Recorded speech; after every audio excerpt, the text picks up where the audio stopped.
Did you know that the desert is always changing? The wind comes, and as it blows, it shapes and molds. I remember how God called Abraham to a new land, how he promised to be with Abraham, and that one day his children would be as many as the stars in the sky and as many as the grains of sand along the seashore. First came Isaac, the son of Abraham and Sarah. God was with Isaac when he grew to be a man, and he had children, and one was called Jacob. God was with Jacob too, and Jacob was blessed with many children, but his favorite was Joseph.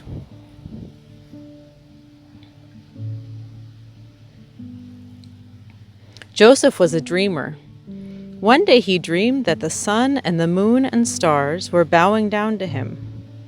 Another time he dreamed that he was a sheaf of stalks in a field, and his brothers were also sheaves of stalks, and they were bowing down to him. When he told his brothers, it made them angry, and they began to hate Joseph, for they thought that it sounded as though he wanted to be a king over them.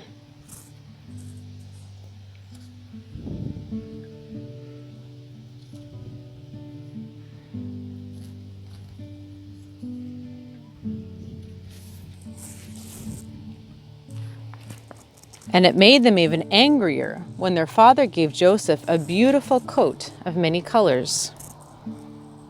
One day they did an evil thing.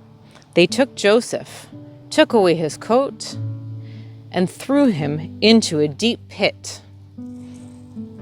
They were planning to kill Joseph, but when they saw some travelers passing by, they sold Joseph instead.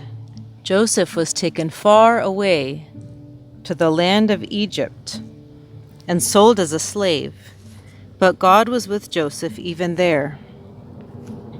One night, King Pharaoh, the king of Egypt, had a strange dream.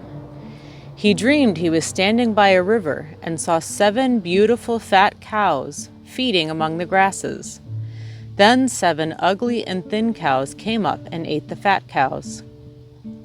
But no one could tell him what the dreams meant. When God told Joseph the meaning of the dream, he told the Pharaoh that the 7 beautiful fat cows meant 7 years with plenty of food. But the 7 ugly and thin cows meant that all the food would be used up, when for 7 years there would be a great famine, a time when no food would grow. Pharaoh was pleased with Joseph and made him a great ruler, with power to save food for the time when there would not be enough to eat.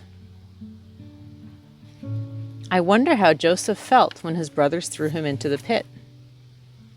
After they had sold Joseph, his brothers dipped his beautiful colored coat in blood, so that when they showed it to their father Jacob, he would think that a wild animal had killed Joseph. And he did. Jacob cried because he believed his son Joseph was dead. Many, many years later, there was a great famine.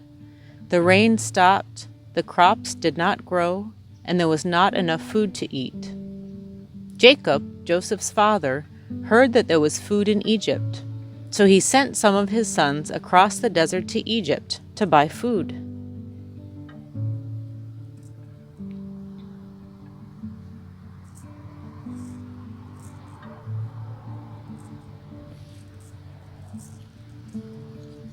Do you know who the brothers had to ask for food? It was Joseph. And when they realized who he was, for at first they did not even recognize him, they were afraid.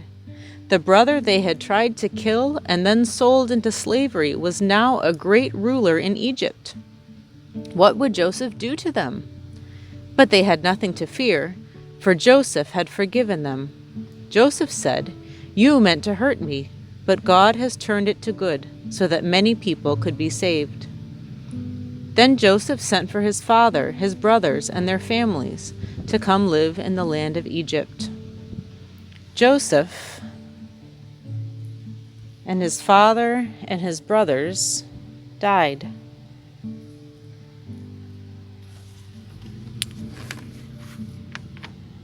But their children had children, and their children had children, until they seemed as many as the grains of sand along the seashore. And God said to Abraham, "One day your children would be counted, as many as the stars in the sky, as many as the grains of sand along the seashore." Amen.